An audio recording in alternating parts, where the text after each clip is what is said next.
back to that day, what do you remember about that premiere day? Not a single thing.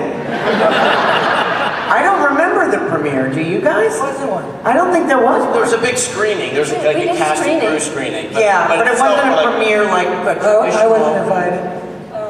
I remember it was the first time I saw my face that gigantic, and that is something you don't forget. It's shocking. Was there a premiere? Well, there was something that they had at in Westwood. Yeah, it was the Man National. At the, There's a bunch in Westwood the Village. Bruin. You'll see like premieres for movies at the I think it was at the Bruin, No, I worked at the Bruin. because I remember. I was working at the Bruin the night he came in with Lost Boys. Yes, true I story. True story. I was cleaning the Buttermaker. Well, I went to the screening that Kerri I felt bad for him. I was had like, a why water is Sean working at a movie theater, man? It must be rough out there. And then I realized his mom made him do it as like a life lesson, right? It was a life lesson. Well, no, I wanted to do it to prove to her that we weren't like, too good Above it, to work above it. like normal people. Yeah, no, it was a good call. Right? Humbling. Yes. What, you were saying something, Robert? Yes, I just remember there was a screening at Warner Brothers Gave in Westwood. And Terry Semel and Dick Donner and those guys were there. And maybe it wasn't the premiere, but there was a screening that they were all at. And I just wasn't remember... invited to that one either. What? What'd you say? No, you may have been there. I think you were waiting in your car. I had a crush. He thought it was a drive-in theater. It wasn't. I had a crush on Ali Sheedy, and she was there that night, and I met her that night. It was the Man National. It was that theater that had that big brown wall on the outside, that like weird, super spaceship-looking wall. Yeah. I just remember seeing it for the first time, and it was... It was my grandmother's birthday. Oh. Grandma Francis's birthday. I was like, you brought us one. Well, it was very enchanting. I think I was in Oregon at the time. I think so. Were you singing? No, I was working on Stand By Me. Oh. That little movie. Sean, so did you get a chance to talk to Ali Sheedy that night? I can't. Yes, I got to say hello to her and shake her hand. And I was like, hi. Is that What happened? And then what happened? Well, I had a crush on these two, but they were too good for me.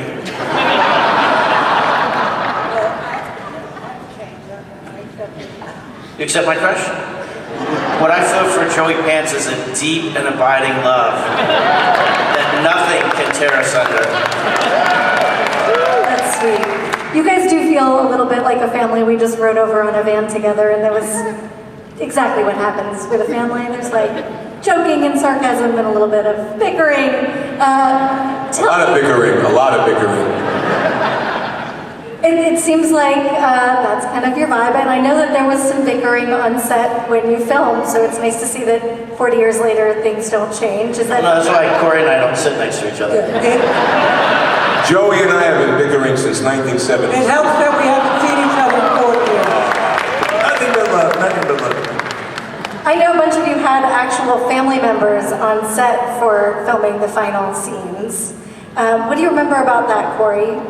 Oh, well, I was very lucky, actually, because my grandmother, who was my guardian during the Astoria side, so we had, because I lived with my grandparents at the time, I had my grandfather and my grandmother were my two kind of parental units, and my grandfather was very old and, World War II veteran, and, kind of had the Parkinson's disease, so he didn't want to go all the way to Astoria, so he did the Warner Brothers lot stuff, and then my grandmother was with us at the Astoria and the Cannon Beach stuff, so she ended up in the movie, which to me was like the most special thing ever, because it's the only thing that I have in the world on celluloid as a memory of my grandmother, so I'm so eternally grateful that that moment happened.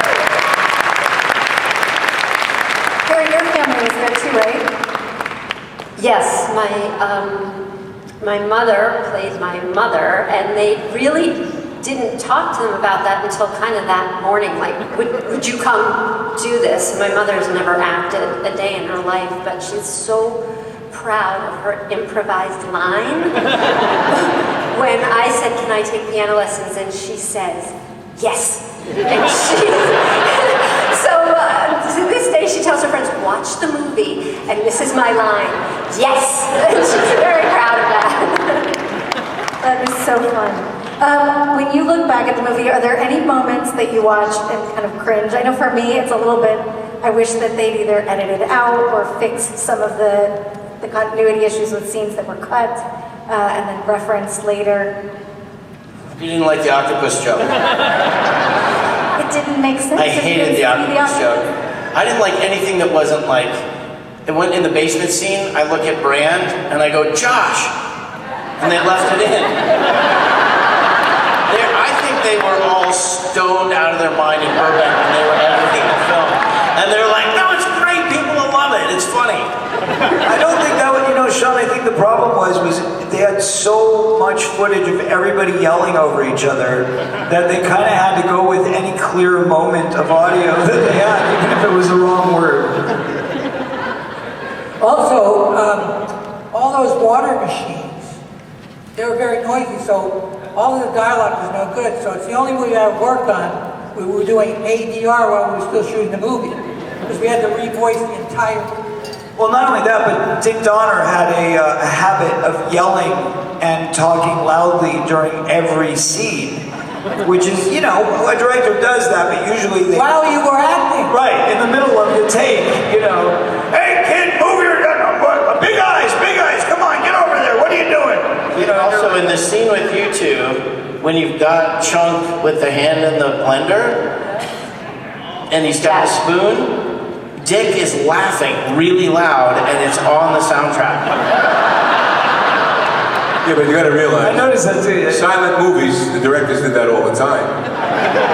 And they would talk to the talent, say, go to the left. It's on silent. Give me that, well, it became part of the culture. He's always got to say some bullshit, you know what I mean? Instead of just going along with me, he did the same thing in the friggin' movie. This is what it is. I would say something nice, and he would turn it into this terrible thing. It just drove me nuts. And he's been doing it since I know him. That's it. The good news is no love has been lost between the Fratelli brothers after all these years. They still love each other. I think I picked the wrong seat. Okay, at this point, we are going to open it up to audience questions. I believe there's a microphone right here in this aisle in front of me. If you want to line up. It's over there. Feel free. It's over there. Or there's one over there. There it is. And there's one over there. So they bounce back and forth. Please say your name and where you're from. There's no mic. Michael from DC. No, it's my mic. Yeah, there's no mic there. Woo! Go on the other side. My question is, what was it like working for Dick Donner? Was he nice? Was he demanding? Or was he a bit of both? Amazing. He asked what it was like working with Dick Donner. Phenomenal. Dick was one of the sweetest, most loving, most hilarious, most gregarious, open, wonderful directors I think any of us have ever worked with. I mean, his office was always open. I found myself very often during the day when I would, get annoyed in the school trailer, had nothing to do. I would sort of wander into his office and just have a chat and sit there. He was really lovely. He was loud and funny, and he adored us, and we drove him crazy, and made his life living hell, but only in the best way. He really, I think he made us all feel like he was, sort of like a godfather, like a big papa. And we loved him, we really did. And when it was all over, I'm sure many of you know this story because we've all told it. Spielberg decided to play a trick on Dick because Dick really needed a vacation after we were done shooting this thing. It was like 5 months with screaming teenagers, and he was, and he'd had enough. And he had a place down in Maui that he escaped to, and he couldn't wait to get there. You want to tell the rest of that, Sean? Well, it's really Jeff Cohen who played Chunk, who showed up one day on the set dressed as a tourist, like Hawaiian tourist with the camera and the flowers and the straw hat and the camera. And he was like, Dick, I'm coming with you to Hawaii. And Dick just thought that was the most hilarious thing in the world. And then Steven got wind of it and he was like, all right, we're going to send all of you, like as a rap artist, to the... And so we went there and it was worked out where he kind of spirited away to go grocery shopping, and we came into the little house and like trashed it. and when he came back in, we did surprise, you know, and I thought he was gonna have a heart attack. There's actually film. Mark Marshall was picked to shoot the arrival of Dick after the kids, and they all took their luggage off the bus. And they opened up their luggage and threw their clothes everywhere. They were moving in. And then the kids, when Dick saw the kids, he went hysterical laughing. And all of a sudden, coming out of the ocean were the Fratellis. He came out of the ocean and all of a sudden started yelling. And Dick Donner goes, oh my God! And he fell on his knees. And he fell on his knees, cracking up. The most important thing for a creative artist is to feel safe and appreciated. And Dick Donner did that to us as talent, and so did Spielberg. And that lets the creative spirit explode and not feel judged. You can feel criticized in a good way, but not judged. And that's what they did as artists, directors. Yeah, the other option is doesn't have to be any of that, as long as they pay you well. You see how he says? There is any of that. When you want a cheap joke, they'll go for the cheap joke. I think that was a good joke. Three points with Dick Donner and me. Expensive joke. Actor, director thing. Because you said what it was like to work with him, right? Yeah. So in the audition I had, I kept messing up. And at a certain point, Steven Spielberg got up and walked out. And I was like, well, I'll never work again. And then Dick came around and he got on his knee and he put his hands on my shoulders and he looked me in the eye and he said, this is what I want you to do. And he just told me what to do. And as he was talking to me, I just kind of like, I stopped worrying about stuff and we did it. And when it was over, he had this look of satisfaction, like I can get a performance out of this kid. And when we were in the attic scene where we have the map and we talk about the Spanish Armada and, you know, he was trapped and all that stuff. He comes to me one day, or that day, like at 4 in the afternoon, he goes outside the studio, and he goes, all right, Sean, I'm going to tell you a story. Listen closely, okay? And then we're going to go in, sit down and turn on the camera, and then you tell the story back to me. He told me that story. We walked in, we sat down, we turned it on, I told the story back. He was like, great. And then the moment with One-Eyed Willie, of when Mikey gets into the Willie's, you know, captain's chamber before everybody else for a second, it was so important. That moment was so important to him. And I was like watching him and like trying to understand why it meant so much to him. But the fact that it did, like, made me want to, you know, to honor what he was looking for. And when we did it, he had that same look of satisfaction that called back to the audition where he was like, I knew, because I was a spaz. So, you know, with a kid who's a spaz, you don't know if, like, at the critical moment, if it's going to work. And he just had this self-satisfied look, like, I did this kid thing and I got that performance, and that's what I wanted. That's what it was like for me. Thank you so much. You know, I have a little idea. Oh, yeah. I just wanted to say, Shut up, Robert! You should give Dick Donner, all you guys that love Goonies. Dick passed away. Next question. And they should give Dick a nice round of applause. Back over. That's the guy. That's right. That's what I wanted to say. The head Gooney, the head Gooney. Open your mouth. Hi, I'm Jessica. I'm from Annapolis, Maryland. I read that the directors kept the cast from seeing the pirate ship, so their reactions would be real. And I wonder if you could speak to that, and if there are any other moments. All lies.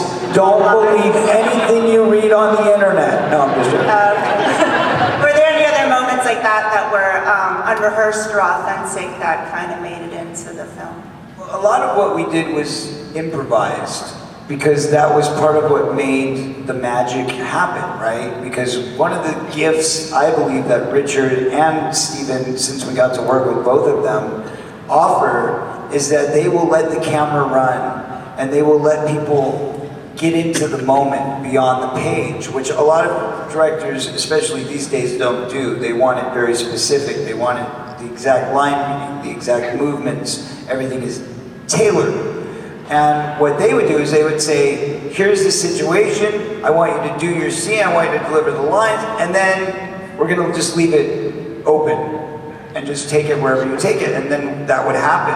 And then we'd all scream on top of each other and think, okay, that's enough of that. But we would have that moment to kind of develop our own characters. So there's a lot of things that I watch the movie and I go, oh, yeah, I remember when that just kind of came out. That wasn't supposed to be in there, but that was, you know, it worked. So we had a lot of that. Thank you. I was sort of offended that they had that idea. That they wouldn't let the kids see the pirate ship so they could capture their real reaction. Like what? We don't know how to do. We're like doing real reactions all the time. I mean, it's kind of insulting. But I remember wanting to perform in such a way because I had had a sneak peek of it. So I wanted to perform in a way that really made them think that they had captured the honest reaction. So they went for 40 years going, "Oh, we got these kids to do this thing," and I'm like, "Yeah, you got it. Good for you." I hadn't seen it. Hi, I'm Tim from So Alexander. I was, you know, my performance was honest.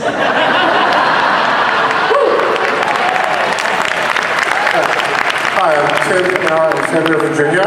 How many takes of your reactions did they do? One. All they needed, baby. And it's really, they have all these scaffolding set up. It was they filled the stage with water, and they had the scaffolding. So you had these camera crew, and a bunch of cameras all set up in like it was a football game or something like that. And it's like dangerous. It's electricity and your water is dangerous. And you just kind of and it was. They were so funny. They were like, "We got it. We nailed it. We did it." But I think they left and we were all still in the water. I have to mention the coolest thing I just remembered. The pool, the water that we were in, all the way from the ship to the water slides, get this, was heated. It was a heated pool. That was badass, right? You kids don't remember. We have a lot of questions, Joey. Joey, we got a lot of questions right now. There's a big lineup of people wanting to question us. Rained on stage. I want to hear what he's saying. Say it. It rained. Because of the heated pool, it created a cloud on this stage 16, and it started raining one day, and they had to open up the big stage doors and bring those big fans to blow the cloud out so it stopped raining. And it was blue rain, by the way, because they had so much dye in that water. Corey, people wait and ask questions. Right. Hi, All right, go for it. I'm Tim from Alexander, Virginia. And first I want to say thanks for being a huge part of my childhood. Goonies is one of my favorite movies. And Sean, thank you for bringing one of my favorite Little League characters, Samwise, to life in Lord of the Rings. And Corey, Stand By Me was my first rated R movie. And my question is for Sean and Corey, what was it like working with Keith Sutherland? Corey? Sean? He asked you what was like about working with Kiefer. What did you work with Kiefer on? Oh, okay. Well, he's very quiet.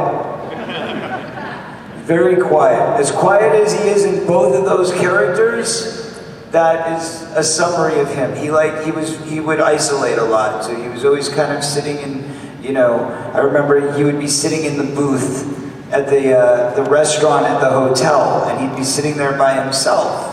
And that was just how he preferred it, very kind of in his own bubble, but, took his acting very seriously.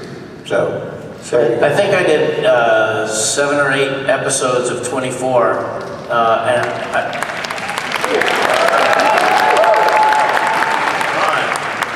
now I know how old this audience is. So I think I only had one scene with him.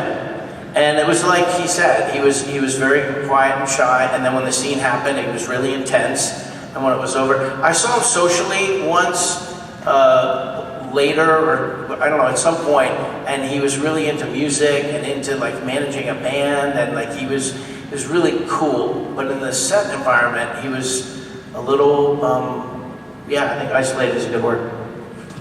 Thanks. Thank you. We have time for 2 more. I'm so sorry. Yeah, we do this really 2 more. all day. Keep the answers really, like one person answers each question so everybody gets a chance. Don't you agree? Yes. Hello, I'm Michael McCormick from Minneapolis, Minnesota. Yay! And I saw your movie. Thank you. I just went to Minneapolis and it was the worst blizzard I'd ever driven through. It was beautiful and terrifying. And I saw your movie from Big Screen Classics at AMC at Southdale. That's really cool. You know what? They say, they wrote in Entertainment Weekly that Goonies was the most outdoor screen film in cinema history. So you saw it just like people like to see it. I'm so glad you saw it. During the blizzard, it's a big hit. Were you having an adventure in this movie, finding the treasure? Yes. Yeah, because in the end, the Fertillies got arrested. Now they will pay.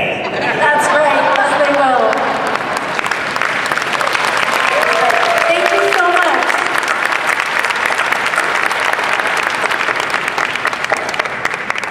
So good to meet you. My name's Austin Morrison. I'm from Fairfax. So I just want to know, were there any parts of the movie that were, let's say, more from accident, like say it was ad-lib but just too good not to put in the movie? Yes.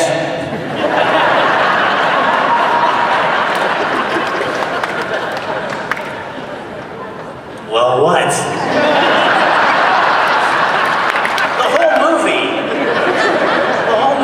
Like that. Honestly. One instance, I improvised the singing. The singing was not in the script, and I had this idea, and I told Donna, I said, I got this idea when I'm eating sloth, I want to sing opera to him, because I want him to listen to his supper. Don't encourage this behavior. And they said, try it. They said, try it, and they loved it, and that was it. Can you give us a quick tune? Can you give us a quick tune? 4 bars of it now. Of a tune you want to hear? From the movie. Every time it rains, it rains. Bimba dagli occhi vieni de Maria. Chuck comes to the door. Let's go. Okay, my name's Clay. I'm from Baltimore, Maryland. I was wondering, what was it like to, I guess 2 things, to do the water slide scene and then jump from the ship? What were those scenes like? What was it like doing the water slide scene? Area. I think I was the only one allowed to jump from the ship, right? Yeah, that's great. Because I was so old. You and Josh. No, you and Josh, right? It was in the script, and it was so much fun. But you know, they were talking about the pool. There was a cutout right near the ship that was significantly deeper, so that you could jump from there.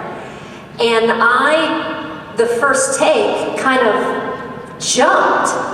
And I heard later they were all like, oh, because I got so close to the edge I didn't know. So the next take they were like, just step off, don't go really far. But yeah, I got to actually do the walking of the plane, because I think in the other ones it was stunt doubles doing when everyone else jumped off. I think they let us all jump off. Did they? At the end. For fun? I felt like they did. No? Alda says no. Well, we definitely went down the water slide. Yeah, but they We did didn't do the want us water to slide. they didn't want us to do that either. Right. We had to beg them. We had to beg them for that. Yeah. Yeah, we only allowed down the water slide. One time we got to go down that So damn water. mad. Imagine being a kid and having to stare at this amazing looking water slide, and it's in your backyard, because like that's our workspace, right? It's there every day. And they're like, oh no, but you can't go down it. What are you talking? We live at Disneyland. We're working at Disneyland. We have this in our... No, sorry, that's just for the... But don't worry, you're gonna get to do it when we film it. And we're like, okay, so the day that we film it, we'll get like hours on this thing, right? And they're like, one take. Thank you so much.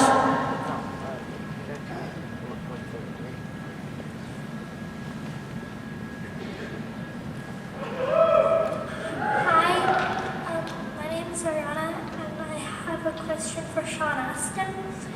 I'm a really big Lord of the Rings fan and a big Dominic Monaghan fan. So are you and Dominic Monaghan still friends? And also, what's your dream teen actress to work with?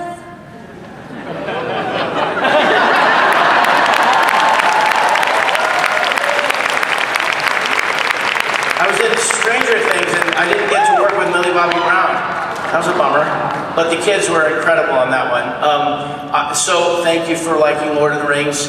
We are all still friends. Several of them are here today. Elijah and Dom and Billy, the Hobbits, we all go to these shows all the time and go to fancy restaurants. That's our big thing. We've turned into foodies. We'll be like, there's a 3 Michelin in, Detroit. Let's do the Detroit convention, and yeah.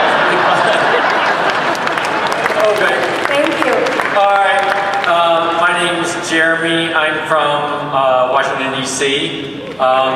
For Kerri, Martha, and the rest of Goonies, I know the story ended, but I know that the character Troy was that spoiled bully who harassed women, and I'm just wondering, post-story, if Troy did it again, but how would you use sloth and teach him a lesson?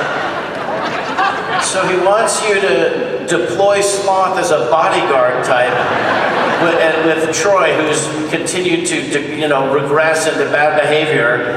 And I think she ended up with Bran, so Troy can go screw himself. And Mikey doesn't get the girl in the end, so he's off drinking, but anyhow.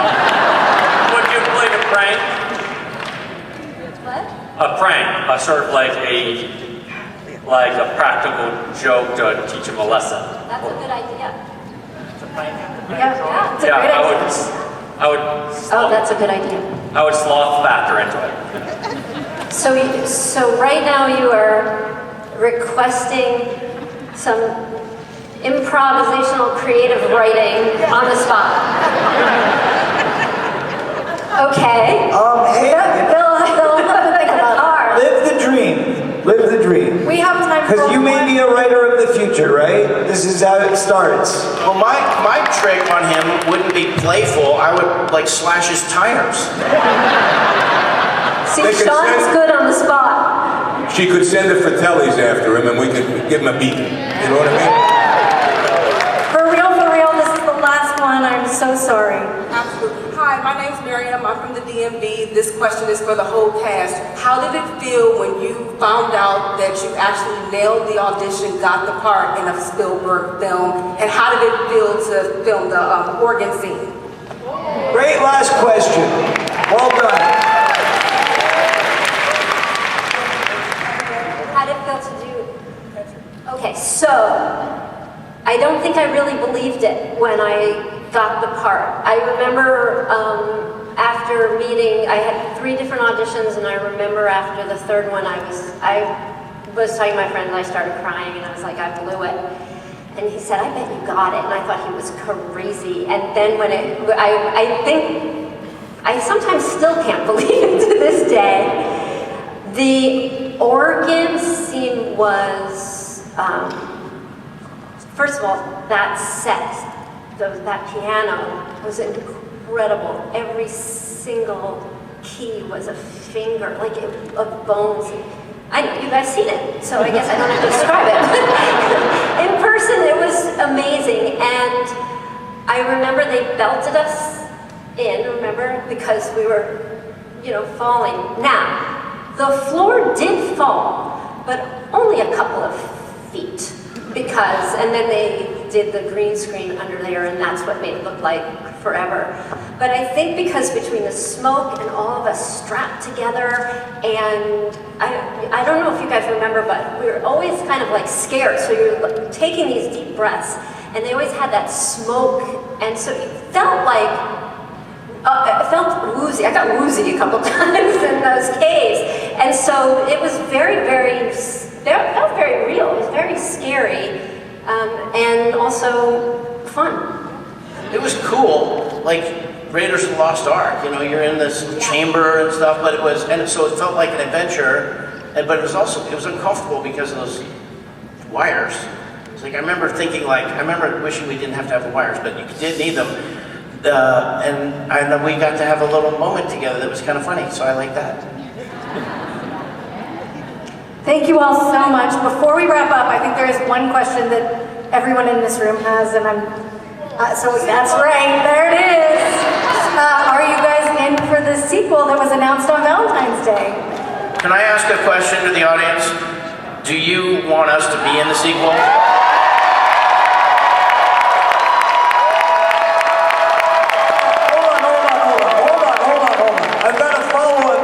I've got a follow-up question.